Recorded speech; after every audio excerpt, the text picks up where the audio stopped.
నమస్తే, welcome to current affairs light YouTube channel. ఇవాళ మన క్లాస్లో రీసెంట్గా జరిగినటువంటి కరెంట్ అఫైర్స్లో ఇంపార్టెంట్ కాన్సెప్ట్ నేర్చుకుందామండి. మీకు కనుక మా ఛానల్ ఉన్నటువంటి వీడియోస్ అండ్ ఎక్స్ప్లెనేషన్ నచ్చినట్లయితే మా ఛానల్ లైక్ చేయండి, షేర్ చేయండి అండ్ సబ్స్క్రైబ్ చేయండి. Welcome to current affairs light YouTube channel. ఇవాళ మన కాన్సెప్ట్ వచ్చేసి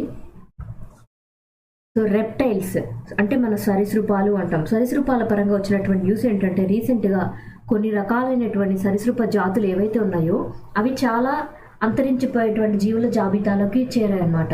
సో ఎవరు ఇటువంటి విషయాలను తెలియజేస్తారంటే మనకి IUCN ఉంది. సో IUCN వాళ్ళు రీసెంట్గా చేసినటువంటి ఫలితాలు సెర్చ్ పరంగా కొన్ని రకాలైనటువంటి బల్లి జాతులు ఏవైతే ఉంటాయో అవి అంతరించిపోయినట్లుగా చెప్తున్నారనమాట. అంటే బల్లి జాతులు అంటే ఇక్కడ సరీసృపాల్లో ఉన్నటువంటి కొన్ని రకాలు ఏవైతే ఉన్నాయో అవి అంతరించిపోయాయి. దానికి కారణం ఏంటంటే ఇన్వాజివ్ స్పీషీస్, అంటే అక్కడ ఉండకుండా వేరే చోట నుంచి అక్కడికి వచ్చినటువంటి జీవులు, అంటే అక్కడ ప్రాంతంలో అవి ఉండలేదు, పెరగలేదు, కానీ వేరే ప్లేసెస్ నుంచి వలస వచ్చి అక్కడ ఉన్నటువంటి కొత్తగా వచ్చినటువంటి జీవులు ఏవైతే ఉన్నాయో అవి, లేదా ఈ యొక్క జీవుల్ని ఇల్లీగల్ ట్రేడ్, వాటి యొక్క చర్మం కోసమైనా వాటిలో ఉన్నటువంటి ఔషధ గుణాల కోసమైనా వాటిని ఇల్లీగల్గా ట్రేడ్ చేసేటి చంపేసి వాటి యొక్క చర్మాన్ని వినియోగించుకోవడం ఇలా చేస్తుండడం వల్ల సో కొన్ని సరీసృపాలు అనేవి వాటి యొక్క సంఖ్య అనేది తగ్గిపోయింది అని తెలియజేస్తున్నారనమాట. అండ్ దీని యొక్క ఇంపార్టెన్స్ ఏంటంటే ప్రకృతి పరంగా ప్రతి ఒక్కటి కూడా మనకి ఫుడ్ చైన్ పరంగా ప్రతి ఒక్కటి మనకి ఇంపార్టెంటే. ఎందుకంటే ఒకదాని మీద ఒకటి ఆధారపడి ఉన్నప్పుడు ఆ యొక్క ఫుడ్ చైన్ పరంగా మధ్యలో కనుక ఏదన్నా ఒక జీవి మిస్ అయిపోతే, ఆ జీవి మిస్ అయిపోయినప్పుడు దాని మీద ఆధారపడినటువంటి జీవుల సంఖ్య కూడా ఇంకొక జీవుల సంఖ్య కూడా తగ్గిపోతుంది అనమాట. బయోలాజికల్ అండ్ ఇక్కడ మనకి బయోడైవర్సిటీని కరెక్ట్గా ఉంచాలంటే ప్రతి ఒక్క జీవి యొక్క సంఖ్య అనేది కరెక్ట్గా ఉండాలి. ఎయిదర్ అక్కడ ఉండేటువంటి సంఖ్య అనేది ఎక్కువగా ఉండకూడదు, తక్కువగా కూడా ఉండకూడదు. ప్రకృతిలో అన్నీ కరెక్ట్గా ఉండాలి.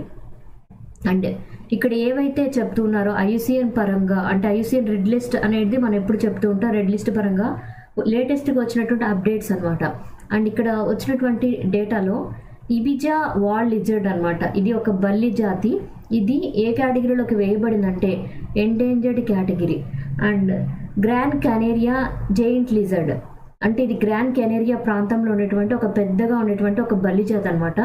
అండ్ గ్రాండ్ కెనేరియా ప్రాంతంలో ఉండేటువంటి ఒక స్కింక్, సో ఇది కూడా ఒక సరీసృపమే. ఇది కూడా నేల మీద పాకుతూ ఉంటుంది, కొంచెం చూడడానికి బల్లిలాగే ఉంటుంది అనమాట. ఇది కూడా ఎండేంజర్డ్ లిస్ట్లోకి వెళ్ళింది.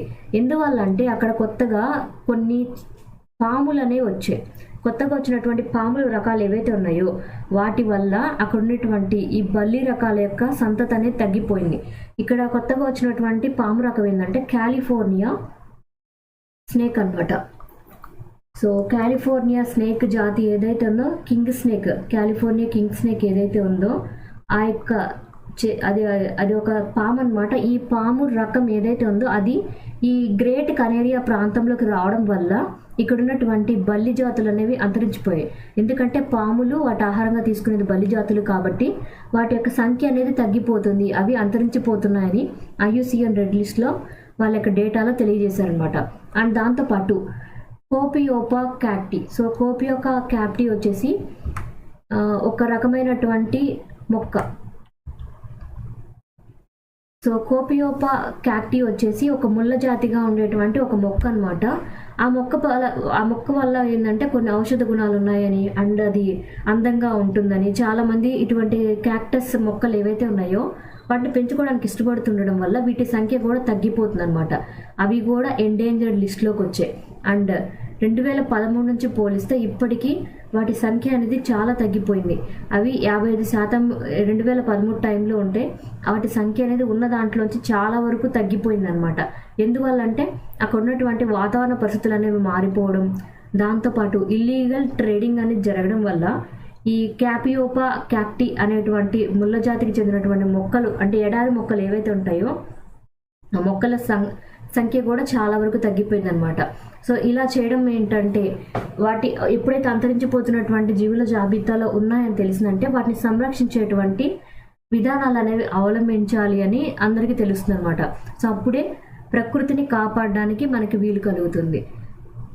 అండ్ ఇక్కడ ఏది ఇంపార్టెంట్, ఎందుకు ఇలా తగ్గిపోతుంది, ఇలా ఎండేంజర్డ్ లిస్ట్లోకి వెళ్తుంది అని కనుక మనకి ఏదైనా ఎగ్జామ్ పాయింట్ ఆఫ్ లో మనకు క్వశ్చన్ కనుక వస్తే, ఒకటి ఇన్వాజివ్ స్పీషీస్ అంటాం, అంటే అక్కడ ఉండకుండా, అక్కడ జీవించకుండా వేరే ప్లేసెస్ నుంచి వచ్చినటువంటి జీవులు ఏవైతే ఉంటాయో వాటి వల్ల అక్కడ ప్రజెంట్ ఉన్నటువంటి జీవుల సంఖ్య తగ్గిపోవడం.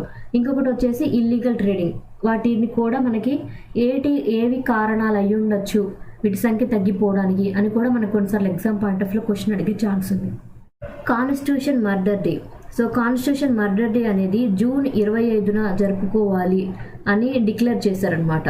సో అప్పుడు ఈ యొక్క కాన్స్టిట్యూషన్ మర్డర్ డే అని కనుక ఎప్పుడు జరుపుకోవాలి, ఎప్పుడు జరుపుకున్నారు, ఇటువంటి క్వశ్చన్స్ కనుక మనకు వస్తే మనం గుర్తుపెట్టుకోవాల్సింది ఏంటంటే జూన్ 25.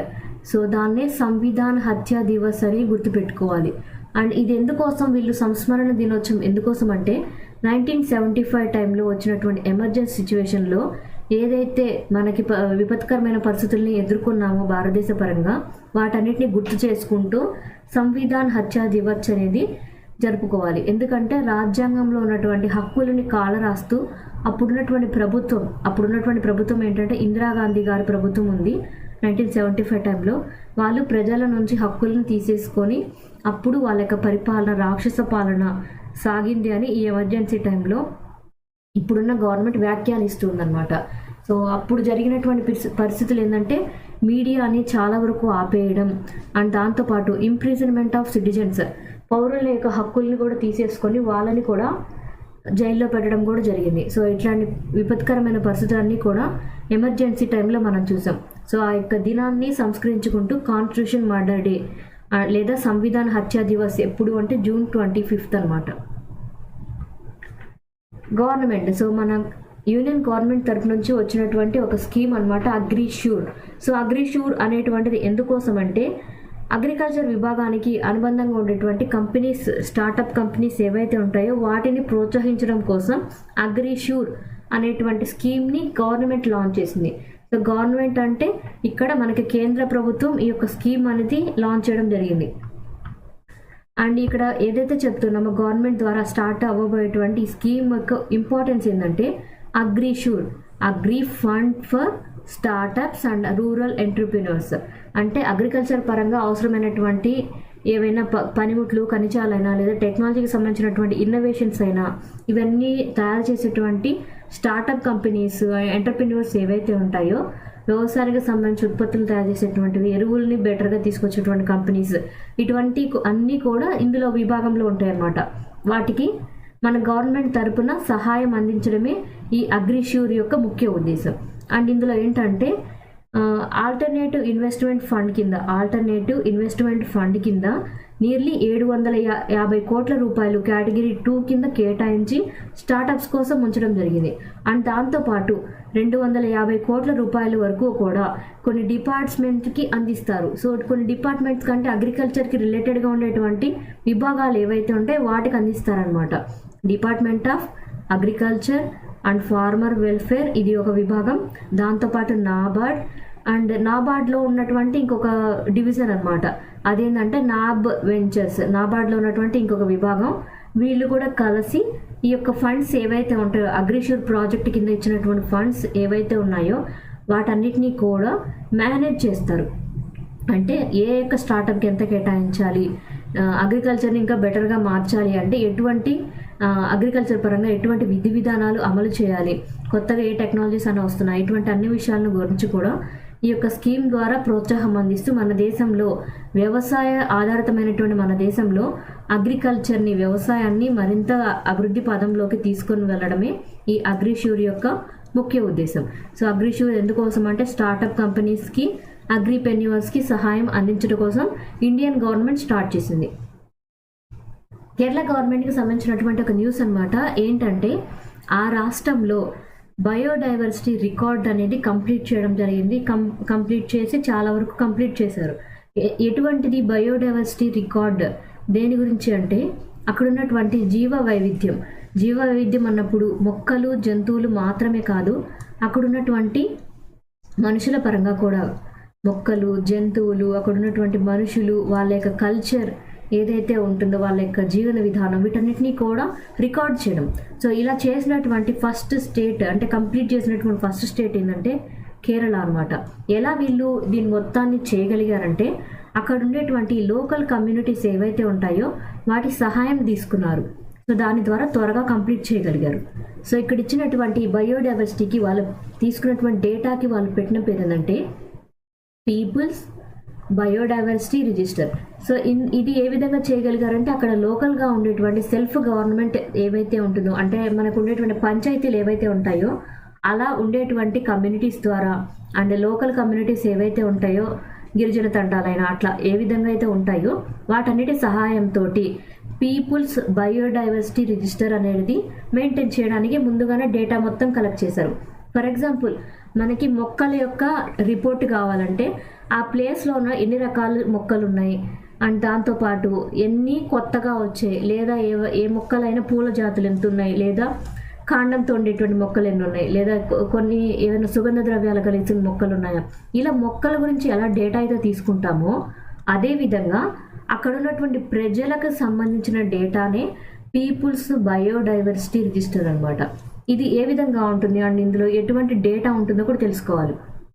ఇక్కడ పీపుల్ బయోడైవర్సిటీ రిజిస్టర్ అని ఏదైతే చెప్తున్నామో అండ్ దీనిలో ఏంటంటే అక్కడ ఉండేటువంటి వైల్డ్ యానిమల్స్, అంటే ఒక తండ లేదా అక్కడ ఉన్నటువంటి ఒక కుటుంబాలు, కొన్ని కుటుంబాలు కలిగినటువంటి గ్రామం ఉంది, లేదా ఒక జాతి ఉంది.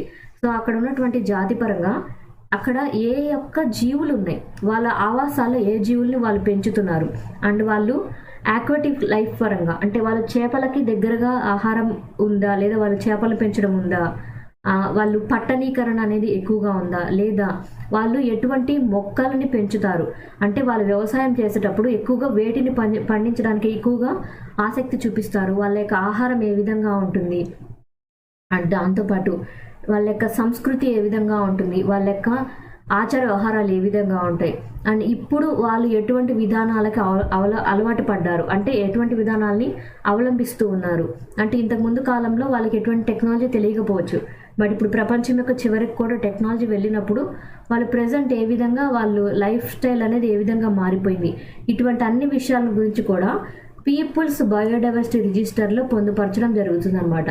అండ్ ఇక్కడ నేషనల్ గ్రీన్ ట్రిబ్యునల్ వాళ్ళు ఇచ్చినటువంటి డెడ్ లైన్ పరంగా, అంటే వీళ్ళు ఈ డేటా మొత్తం కలెక్ట్ చేస్తున్నప్పుడు మన దేశం మొత్తం మీద కేరళ గవర్నమెంట్ ఫస్ట్ కంప్లీట్ చేసింది అనమాట.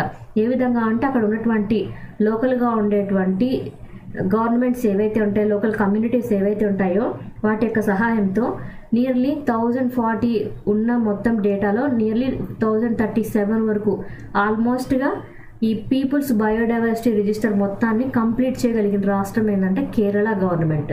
Thank you for watching my video. మీకు కనుక నా వీడియోని ఎక్స్ప్లెనేషన్ వచ్చినట్లయితే నా వీడియోస్ లైక్ చేయండి, షేర్ చేయండి, సబ్స్క్రైబ్ చేయండి. మీకు నా వీడియోస్ ఏ విధంగా అనిపిస్తున్నాయో నాకు కామెంట్ సెక్షన్లో తెలియజేయండి. Thank you for watching my video.